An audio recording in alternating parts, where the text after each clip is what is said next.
Hello, everybody, and welcome back to another Nervotics Q&A. We are the proud leaders in direct current education, sharing the experiences from athletes, coaches, doctors, and other professionals worldwide. Today's conversation is hosted by our CEO, Matt Dell, who continues to lead the charge in getting this therapy everywhere. How you doing, Matt? I'm doing fantastic. How you doing today, Jake? Awesome. Yeah, I'm doing good. And we got a good show. Got another good doctor on board. I love it. I'm excited. You guys shared a little background, which is uncharacteristic of this. So now I'm really excited because I'm ready to dive in and start talking to Dr. Nick. So let's do it. Let's introduce him and bring him on. Absolutely. Let's quick video, 60 seconds, and we'll pull him in. Sounds good. Some clinics chase symptoms. This one chases answers. Pain isn't ignored, it's decoded. Movement is measured, strength rebuilt, and confidence is trained. Here, rehab and performance don't live apart. They work together. Every session, every rep, manual therapy, intentional movement, neurology in the loop. That's why this clinic integrates technology like Nervotics, direct current therapy, to reconnect the nervous system, wake up dormant patterns, and speed real change. No guessing, no templates, no wasted reps. Athletes come here when they're done waiting, done hoping, done settling, because timelines don't matter, outcomes do. And this is preparation. This is precision. This is progress. Please give a warm welcome for Dr. Nick Andreas and founder of Pro Sport Performance Therapy. Awesome. Dr. Nick, good to see you. Thanks. That was the most intense introduction I've ever gotten. I appreciate that. I actually made me feel all good inside. Thank you. I love Nick loves that stuff. I think he loves going through your Instagram and your videos and pulling something like that together. And I love it because it gives me some great insight to who you guys are. Get a look at your gym, and want to start off by first of all thanking you for joining us today, Dr. Nick. And I always like to just start off by, first of all, where are you located? Tell us a little bit about yourself and your facilities. Yeah. I'm one of the co-founders and clinic owners of Pro Sport Performance Therapy in Frisco, Texas. We are going on about a year and a half now since we've been open. My co-founder, Luke Miller, and I started this place a year and a half ago to try to kind of redefine the game when it comes to athlete performance, athlete rehab. Both of us have extensive backgrounds in pro sports. Myself, I've worked for the Stars full time for 5 seasons. Had also done 4 years of 1099 contract work with them.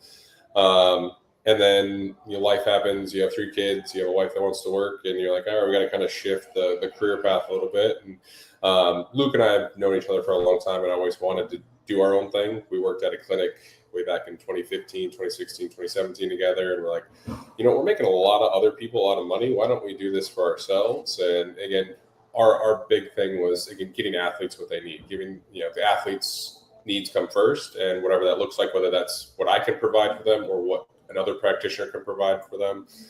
And so that's kind of what we founded our business on. And now we are a year and a half later. We have 3 other therapists that work here. We are a cash-based model.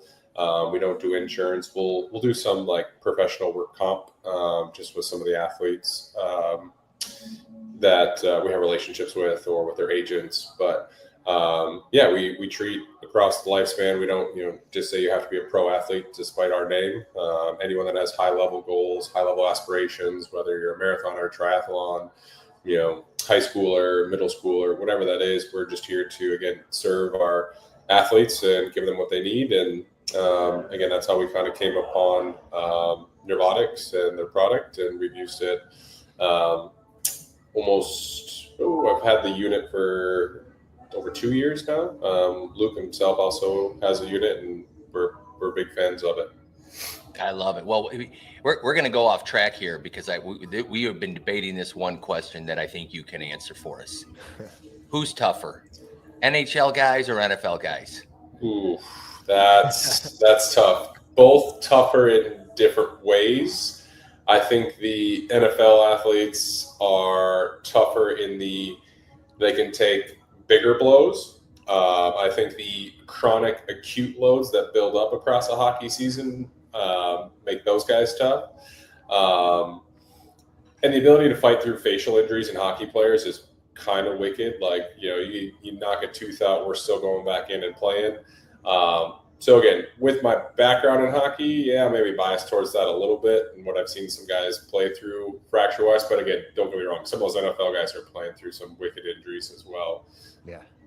Yeah, well, I knew coming from the Stars, you had to back those hockey guys, because I think both, it's unbelievable what they do, and it's amazing, and Jay can attest to this. I mean, the technology has been around for 20 plus years, and I got to tell you, I think the hockey guys really dove into this, and I don't know if it was you that we talked to. I remember speaking with you several years ago. Maybe it was you, maybe not, but I remember that these players, these hockey NHL guys, they were carrying this direct current with them as they went from the Blackhawks or to the Stars or around the league. And I think that's really what kind of started getting more of the organizations to realize, wow, this stuff is really powerful. Is that something that you guys experienced as well? Yeah, so I was first introduced to it my first year with the Stars was 2015, 2016. And we had Patrick Sharp, who had just been traded to us from the Blackhawks. And he had Hawks. a unit. Yeah. So he had a unit, and I'm fresh out of PT school. I'm doing my PT residency, and I'm like, what does this guy do? Like, I had never seen it before. And, whatever, he ended up, having some injury issues and kind of moved on. And then we kind of, not to say I had heard of other teams using it, but then, yeah, probably around 21, 22, we started to kind of look into this. Okay, what's this direct current? We're seeing some more evidence in this versus just your basic, alternating currents, or your, we had used a lot of, call it the complex, and we're, whatever, it was NMES. Like we were doing okay with it. And then like trying out the nervotics, we started like, especially on our athletes, like this is different. Like this hit's different. The contraction, again, if we're doing NBS for quads, like they're like, this is so much stronger than the other one. Like, and I feel like my whole quad grabbing instead of just part of it. And so that kind of led us down the path. And now, like I said, here we are a couple of years later. And I mean, I would say 70% of our patients are probably getting some form of, NMES, on a given day, especially post-operatively. We push for it for any of our ACL patients. Like if you have the means to get one, like definitely. And we have a lot of people that, ask like, hey, what kind of recovery modalities can we get? I have a high school kid that, just got a unit for at home to be able to do the background current from a recovery standpoint. He's noticed some good benefits. So, like I said, long-winded way of going from, 10 years ago, seeing a guy putting it on his chest before a game to get himself going, to now here we are in the clinic using it pretty regularly. Yeah, that's great. I mean, it is amazing, this technology. It sounds like I love to see that spark in the eye of the people that we interview, that spark of wow, that wow factor. So as you kind of started bringing that in with the professional athletes, and, share with our audience, some of the aha moments, maybe it was a professional athlete, a weekend warrior, or just some of those things that pop into your mind as, wow, it really almost even impressed you or exceeded your expectations.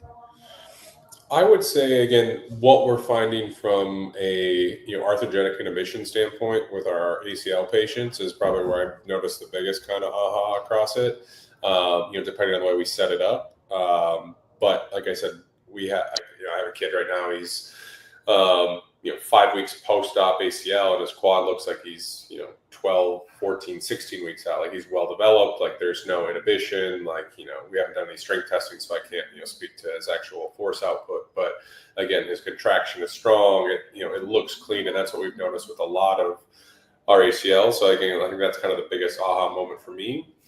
And like I said, we have a few patients that have done other forms of stim before, and then when they use this, it's just like, wow, that was much more intense, much more strong. And again, they say it in a good way. It's not like like, oh man, like that was too intense, it hurt, it was painful. But it's like, man, like I can really feel like I can get to activate my quad muscle, which I haven't been able to do in years. Or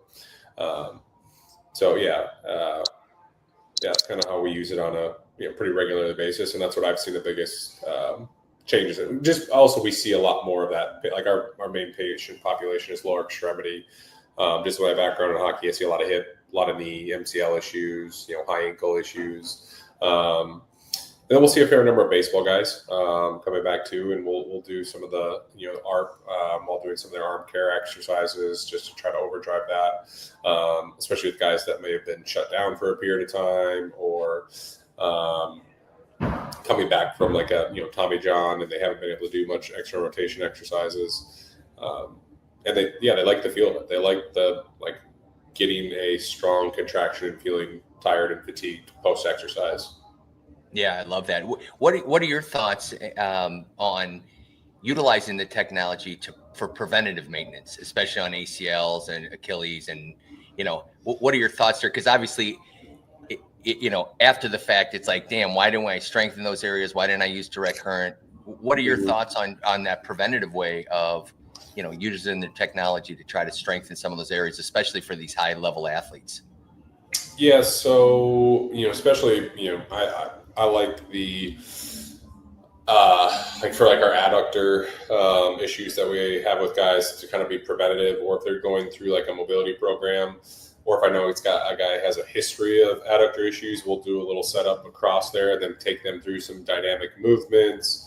And again, just trying to overdrive some of that. And some of these guys may have had a grade 2, grade 3 type adductor injury or avulsion somewhere in their history, in their past. They made it back to the ice, but they're just kind of the ones that we know throughout the year something will kind of nag on them. We'll use that preseason with part of the mobility program, or if we maybe we get an off day and we're able to set up a little bit more time. That's the crazy thing. Our schedule was 3.5 games a day. It was kind of hard to program some of this stuff out, but again, you kind of microdose some of this stuff. So with some of our goalies, we were using it to go through their adductor mobility routine to try to help one, maybe create a little bit of therapeutic window, so then we could load them a little bit better. Use the stim, mobilize. Okay, let's take the sim off. Now let's go back and do the adductor. So then you kind of reteach the brain, taking away that kind of crutch of the actual unit there. Yeah, it sounds, I think that what's amazing and some of the things that I've learned and hearing from folks like yourself is, these athletes, they're going to do whatever it takes to perform, right? And the compensations post-injury, or even just, they may have been just compensating their whole life to try to get the best out of their bodies. Mm-hmm. To tell our listeners a little bit about it, on how this technology has helped some of those compensations to re-educate and get them firing so that they're even better on a performance perspective. Yeah, one thing we've used, kind of speaking to that point, would be with the Nervotics, is we've used a kind of electroconductive glove to basically kind of do some we'll do some soft tissue, almost kind of like scanning tissue, whether it's their low back or their glutes or things like that, and maybe find more of these hot spots. They're like, oh wait, I didn't know I was tight there. I didn't feel that before. And so it's kind of a nice way of one, obviously getting them the manual therapy and the neurophysiological response with it, but then also kind of hypes me hey man, across your QL, your glute medians are super reactive on your left side versus on your right side. Hey, let's dig deeper into that of okay, what could be causing that? Okay, your hips a little bit more stuck. Let's do some mobs. Let's open that up, and then let's flow that in some more glute strengthening activation type exercises. So that's one way we've definitely used it to try to identify some of the compensation patterns. Is, like I said, I call them hot spots, but on the left side, your QL is super jumpy, or light touch causes it, whereas on your right side, you don't feel it. So it's kind of one diagnostic too. Then hey, let's go do some exercises. Let's come back and let's recheck that. As your follow-up sessions, or hey, I'm gonna do some dry needling or some manual therapy across here. Let's go back and let's recheck. So yeah, that's kind of been a nice little tool that we use in the clinic. Yeah, I got to tell you, the other question I have is, and I look at these hockey guys, it's like the NBA. We've had quite a few NBA guys, trainers for the NBA. The amount of pounding and the amount, they don't get a lot of break. Baseball, basketball, hockey.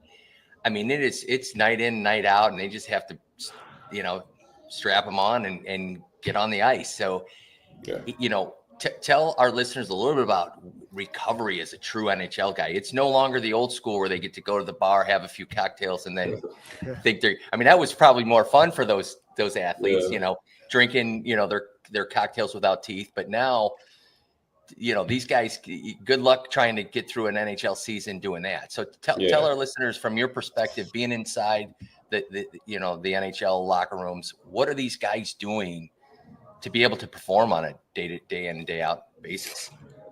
Yeah. And, to add on to what you're talking about is the beating, especially this year in Olympic year, where they're taking a 3.5 week break, and now you still have the same start date, same end date. So now you're cramming all those games into a shorter period of time. And I think you're starting to see it a little bit with some of these injuries popping up to higher level guys and like higher impact injuries too. But going back to your question on the recovery side of stuff, I mean, we're doing lots of, again, with you playing almost every other day, it seems like you don't really get a time for practice or loading. So a lot of time you are just spent, recovering with, like I said, we'll do a lot of like BFR, blood flow restrictive therapy, like flushes, like where it's contracting, relaxing. We used, when we were in our playoffs, like red light beds, some of the acoustic, like shift wave type of modalities. I mean, really, it's, again, each guy's individualized. I feel like my take on recovery is whatever gets you to a parasympathetic state as quickly as possible.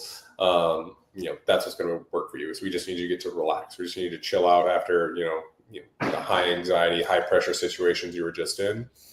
From a neurotic standpoint, what we do is we would, some of our guys would do the background current, and let that run for, depending on how much time they had, or if they could actually sleep in it. Not many guys ended up sleeping in it just because they would toss and turn, whatever. But like, if we're doing like the BFR, kind of, the ischemic flushing, we would use that on top of it. So again, trying to just, put in as many of these modalities, I call it like a casserole. You're just trying to put everything together, and if it makes a 1% difference, great.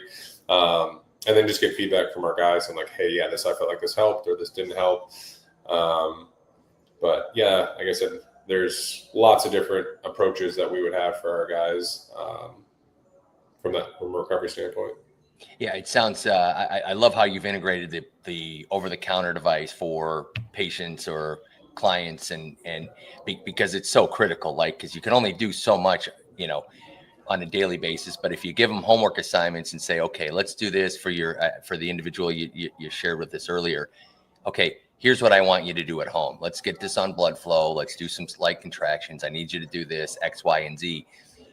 It's a major game changer, because now they've got their homework to do, and more importantly, when they come, you get to see the results of that. Share some of that experience of being able to integrate that over the counter for clients and patients that need it to get a little bit more than a few 2-3 days a week. You're saying like using the device with using the over the counter, like giving, having somebody take a take home device, and how do you integrate that? It sounds like you've done that for that particular patient, but tell our listeners a little bit about how you've integrated that with your programs.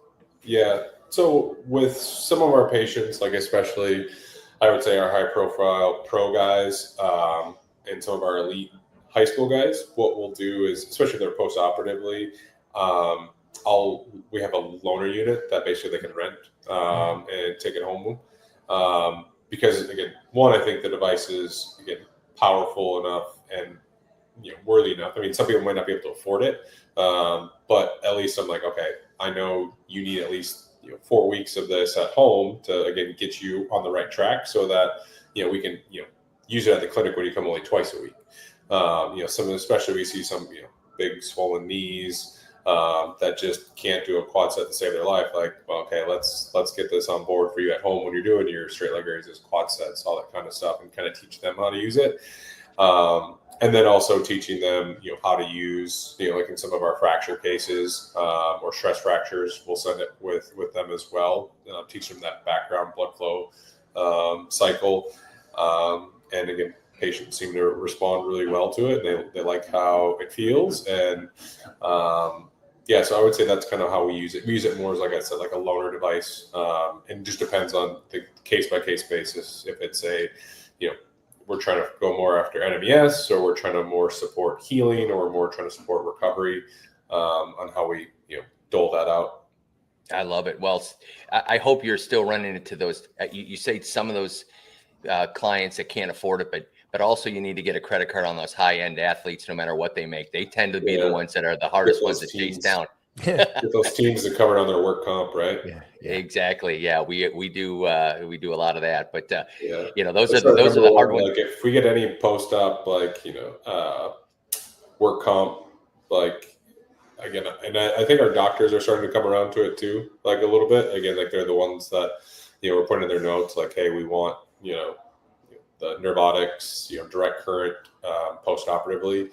And so I think that's nice to see that it's changing the game when it comes to what even physicians and surgeons are looking at. So, like I said, if we get a case like that, that's one of the first things we push for with the work comp cases. Yeah, I think I've seen a lot of change even over the last just few years because these orthopedic surgeons, you'd ask 2 years, 3 years ago, what's direct current? They would look at you like you had three eyes. And then the good ones, the guys that are working with all the high-end athletes, I think those are the ones that realize they look like rock stars. If they can get a post-op on direct current, it just is going to accelerate the recovery, which means they're going to look better because now, their pro athlete or whoever they're working on is getting healed faster, quicker, better. And I'm loving to see that finally get to the surgeons to know, okay, there's a better method out there to try to get these guys, moving quicker. Jake, I'd love to hear your thoughts on that because I know you've been around this a long time as well. Yeah, for sure. As far as getting using this device to get back quicker, I don't know if there's a better technology that does it when it comes to engaging the muscle as well as getting blood flow. I like BFR and it has a place, but I think, this in conjunction with a lot of other modalities, it does really well. I guess my question to you, Nick, would be, other doctors that are watching this and perhaps considering it, you use this in a lot of creative ways, by the way. So if anybody has a chance, check out his Instagram. You kind of pull it out of the box in a way and you fit it within your practice. A doctor that's looking at this and says, well, this is just a glorified TENS unit. What would you say to them if they did have the means to get it and did work with a lot of athletes? I think what they're going to notice is people start to kind of ask for it. We've had a few people that are like, hey, can I do this stim? I had a baseball kid this past summer. He's going to go play D1 baseball, and he was coming back from a rotator cuff strain, and we used it early on the first 6 weeks, and then we kind of all right, now we're kind of at the point where you're starting your throwing program again. We kind of started to kind of not use it as much, and he's like, can I do the stim again? Okay, again, ask for it. Yeah. And which is, I think a good, however you work in sports, I think a good practitioner really takes into account what their patients are saying and listening to them. Again, they may not know everything, and sometimes they're off base a little bit, but again, having that relationship of oh man, keep talking about how that feels, and they like that, there must be something there. And even if it's not, hey, part of my job is to treat the brain. It's, again, if you are perceiving something as helpful to you and it's getting you right, then I'm gonna go down that pathway. Obviously, still do some of my what I believe is right, evidence-based wise. So yeah, I think any practitioner that's going to get this is going to notice that their patients are going to get better outcomes. From whether your goal is to improve strength, whether it's to improve function, and then the other part you're going to notice too is the utility in multiple cases. Again, not just use a TENS unit. It's okay, well, it's just for a pain patient, right? I can only use it if any of that, and even at that, again, are you getting enough stimulation? Is it strong enough? Yada yada yada. But I can use this with the patient that's in pain. I can run a traditional TENS setup. I can run a background blood flow current. I can run, I can do my manual therapy with it on, with, like I said, that electroconductive glove, or I can get them to do some, strengthening exercises, even we've done it with low level plyometrics with guys, again, trying to get co-contraction on a knee joint that, they were a non-op ACL, and we need, co-contraction of the hamstrings and quads together. So we're using it for that. So I think just the overall utility of it across cases is what really separates it from your typical TENS unit.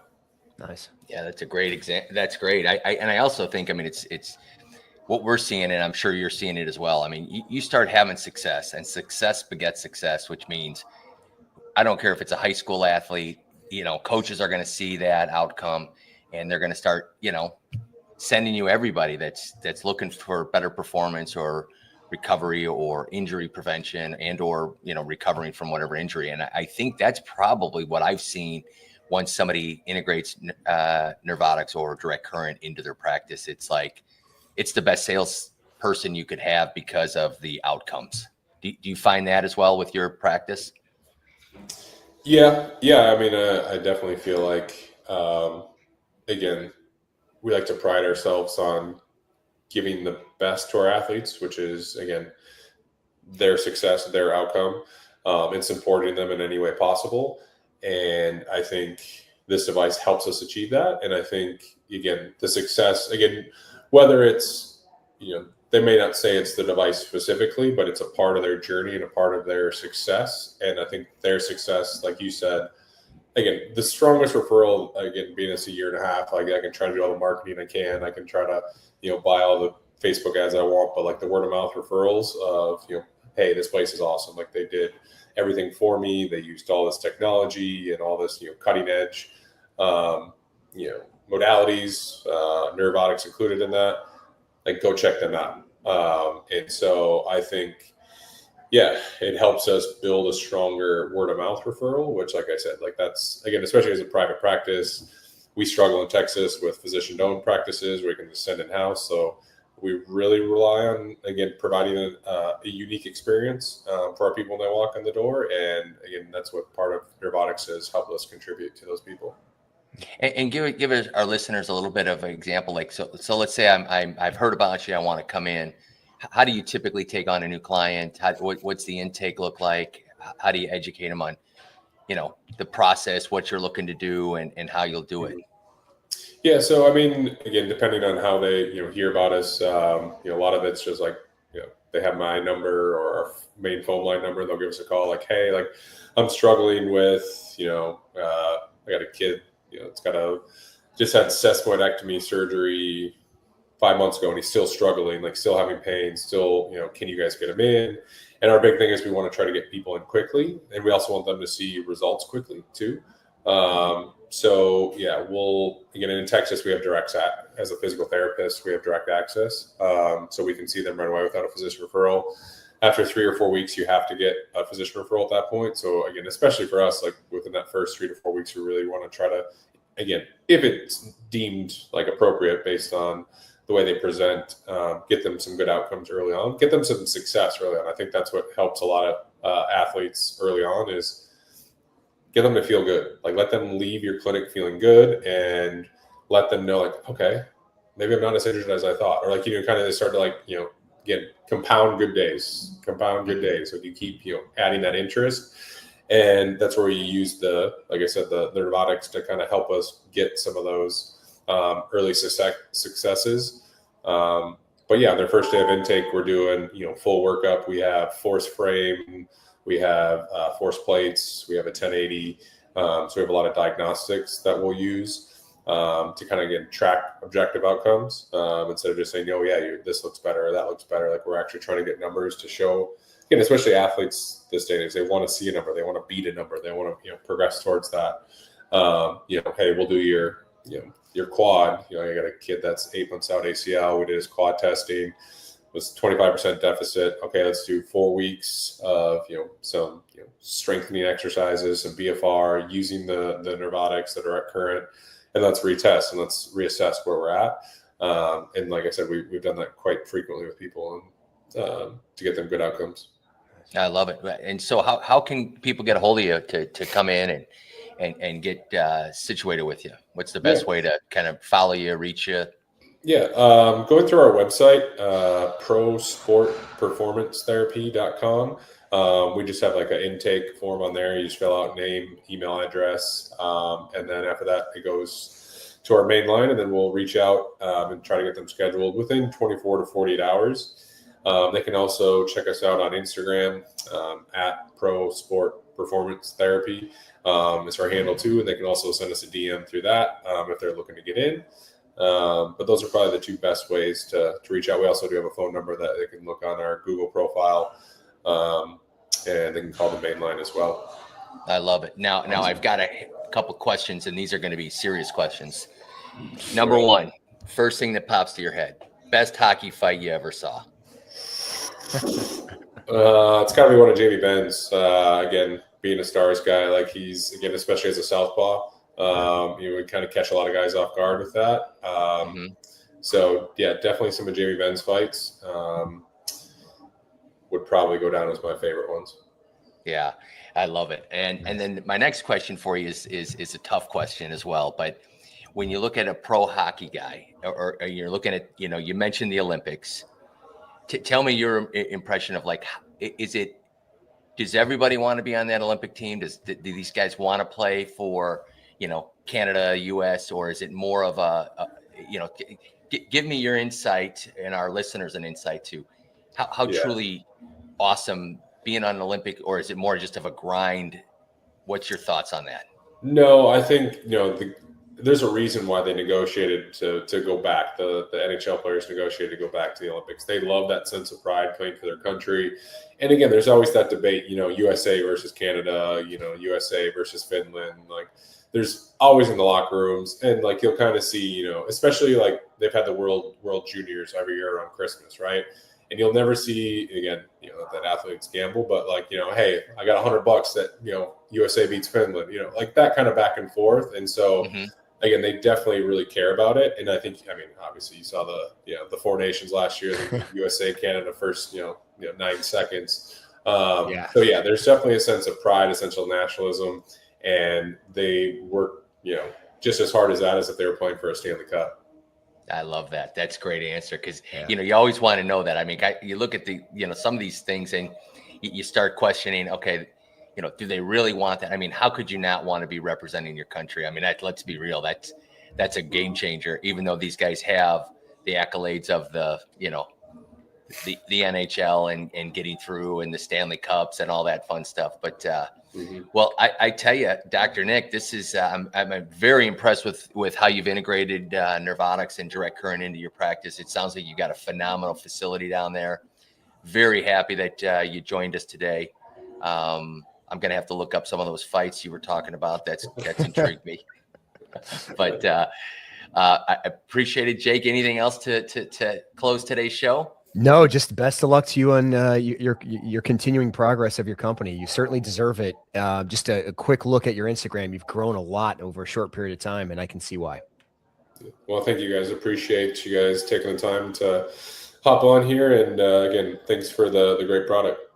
I love it. Appreciate it. And thanks for joining us today, Jake. Another great show, and really appreciate Dr. Nick joining us. Yeah, thanks again, Dr. Nick. Yep. Thanks, guys. Wow. Good questions. Yeah. It's funny you brought up the fights, and I went way back because my first hockey game I went to, Blackhawks, it was Chris Chelios was the first fight I've seen. And so I became a fan ever since. And he wasn't a big fighter, but back in the day, some of those guys, Stu Grimson and that's right. Yeah, he was there too. They used to go. I mean, it used to go. It's crazy. I think those guys are nuts. I'm not kidding you. I mean, hockey players are. I think overall, pound for pound, more hockey players encompass toughness. And NFL, there's a lot of tough players, but there's some weenies in the NFL too. I said it. All right. Well, good luck. You can give. We'll tell them where you live, Jay. We'll tell them where those the NFL guys, because I don't want any piece of it. Although now this is going to age me as an old season ticket holder for the Blackhawks in the old stadium. Yeah. Oh man, my God. You had to get there. You had to get there for the national anthem, and more importantly, I don't know what was better, the fights in the stadium, in the stands, or the ones on the ice. But I think now things have. they've cleaned a lot of that up. But again, great show today, Jake. So glad for Dr. Nick to join us, and you have yourself a wonderful afternoon. You as well. And all the listeners out there, thanks for joining in. If you have any questions regarding what we talked about on direct current, feel free to check out our website at nervotics.com. That's NERVEOTX.com. Thank you, everybody. We'll see you next time. Take care.